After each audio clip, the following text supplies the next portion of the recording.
tema improbidade administrativa é um tema que, de fato, sempre, de algum modo, assusta o administrador. Eu sou advogado, desde quando iniciei na academia, enfim, na faculdade, sempre me dediquei ao estudo de direito administrativo com um olhar atento, especial, para a área de direito administrativo do sancionador e para a área de infraestrutura.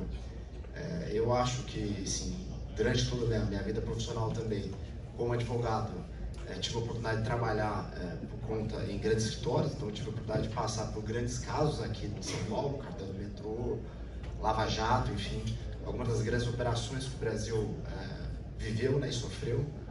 E, enfim, eu pude aprender muito com essas duas grandes operações. Tem um ponto importante também, que além da vida na advocacia, passei também pela administração pública como ordenador de despesa. Então entendo, em alguma medida, em boa medida, a cabeça do administrador quando assume uma posição, enfim, frente à prefeitura. Quando eu assumi a secretaria, enfim, em um dado momento, eu tinha 3 preocupações muito grandes, que eu acho que são as mesmas preocupações que vocês têm. A primeira preocupação com a composição política, né? Como é que se daria esse tipo de coisa. O segundo ponto, em relação ao orçamento. É uma preocupação muito grande também dos prefeitos, o orçamento, porque existem algumas normas pragmáticas, enfim, que precisam ser cumpridas. Educação, saúde, enfim, existe uma série de mandamentos constitucionais que o administrador, ele, em alguma medida, ele precisa cumprir bem. Enfim, que isso traz repercussões sérias ao mandato dele.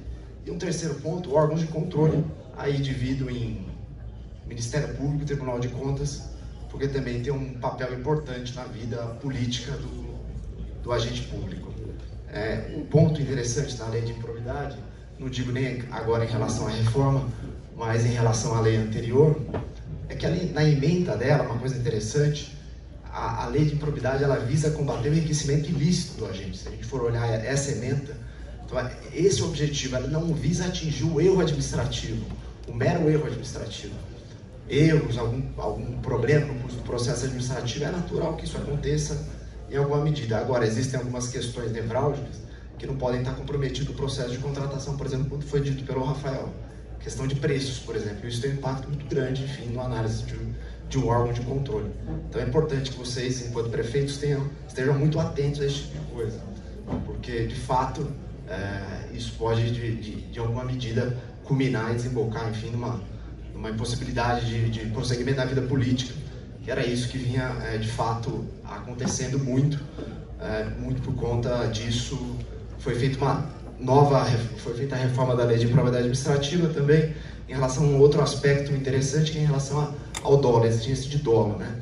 A modalidade culposa na reforma da lei de improbidade administrativa foi retirada, né? Sendo agora exigido o dolo, né? Enfim, e essa reforma, em boa medida, ela retroagiu e atingiu casos pretéritos, enfim, de modo que tenha salvado alguns agentes públicos e permitindo assim, que eles pudessem concorrer.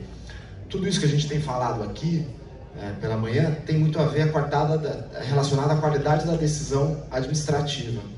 Então, é importante que a decisão administrativa seja praticada com muita qualidade. E onde é que se apura a qualidade da decisão administrativa? Qual que é o ambiente correto? É dentro do processo administrativo. Então é importante que na condução do processo administrativo, dentro da prefeitura, enfim, dentro da estrutura administrativa, seja muito bem feita. Isso, em boa medida, vai ajudá-los num eventual desfecho, num eventual processo no Tribunal de Contas, de modo a que pode, de alguma medida, pode ajudá-los, enfim, num desfecho favorável. Tá? Esses são pontos importantes. Então, outros aspectos relevantes também da reforma da lei de improbidade administrativa, que foi a questão da legitimidade. Hoje, o Ministério Público é o titular da ação, de modo que os prefeitos não podem mais ajuizar, enfim, os municípios não podem mais ajuizar a ação. Essa alteração, em boa medida, se deu porque, à medida que um prefeito assumia, havia uma devassa em relação ao mandato anterior, então tinha uma sucessão de ações de improbidade sem pé nem cabeça, enfim, que de alguma forma exigia uma energia muito grande do antigo gestor em se defender, enfim. Eu estava analisando alguns dados em relação à ação de improbidade. Basicamente, o Ministério Público era titular de 70% das ações, outros 30% as outras partes que tinham legitimidade. Enfim, esse é um ponto que, de fato, a lei foi muito acertada em fazer essa alteração. Existem 2 ADIs tramitando em relação a isso, né? Algumas entidades ligadas a municípios estão questionando isso. Eu não sei como é que o Supremo Tribunal vai se comportar em relação a isso, mas eu entendo como acertada essa questão da legitimidade. Tem um outro aspecto importante, está relacionado à transação. Hoje é possível também a transação. Eu, quando estava nos acordos de leniência, enfim, firmando os acordos, tinha uma dificuldade muito grande, porque você tinha um conjunto de atores para você falar. Então, você tinha a CAD, você tinha a CGU, você tinha o Ministério Público, você tinha Tribunal de Contas, você tinha o próprio município. Então, para você conseguir compor com essa quantidade de gente num acordo, era realmente muito difícil, né? Então, alguns acordos prosperaram, enfim, mas por uma atuação conjunta de muita gente, mas uma insegurança jurídica que de fato a gente teve que enfrentar no curso da elaboração dos acordos de leniência. Então, isso de fato, a lei, quando ela faz essa previsão em relação à improbidade, ela traz segurança se em algum ponto, enfim, vocês precisarem fazer esse tipo de coisa. Tem um outro aspecto que é importante, que também foi definido pelo Supremo, que é a questão em relação à prescrição. Esse era um tema também que muitas ações ficaram paradas para discussão de prescrição, porque a lei trouxe marcos mais claros e introduziu uma coisa nova, que também não é uma coisa muito usual no direito processual civil brasileiro, que é a questão da prescrição intercorrente. Então, ela trouxe essa questão da prescrição intercorrente. O Supremo entendeu num voto bem dividido.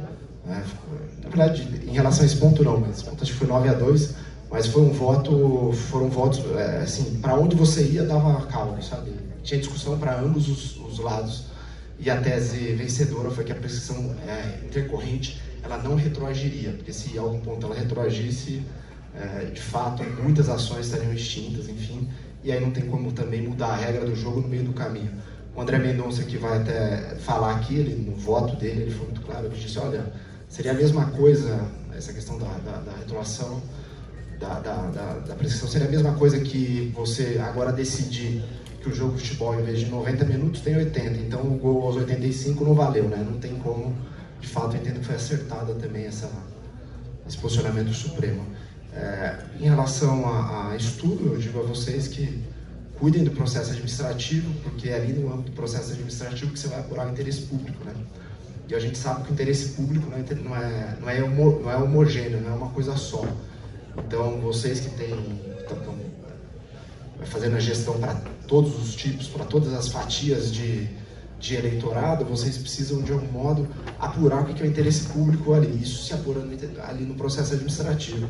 Então, é preciso ouvir todo mundo antes de decidir, colher pareceres técnicos, pareceres jurídicos, colher a opinião da academia, a opinião de todo mundo na hora da formação da decisão, de modo que você tenha mais assertividade, né?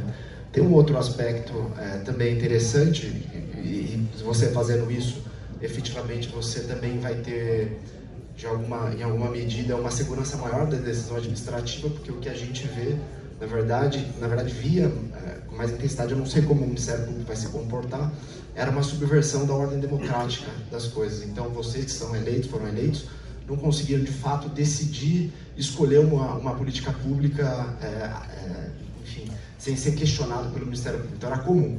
Vocês escolheram, tomavam uma decisão administrativa, o Ministério Público enviava um ofício, comunicava, chamava vocês para conversar e questionava ali não a legalidade, não o acerto da decisão, mas sim o caminho que foi escolhido pelo agente público. E isso é prerrogativa do prefeito, de quem foi eleito. Então, se o prefeito foi eleito, enfim, ele está legitimado pelo voto. Ele tem autoridade ali no município para deliberar sobre determinado tema, não o Ministério Público. Então, você tinha uma subversão dos fatos. Eu entendo que a lei também corrige um pouco esse aspecto, porque hoje você tem mais elementos para sentar e, de fato, confrontar o promotor de justiça, que sabemos que no interior se comporta de forma muito diferente que nas capitais, né?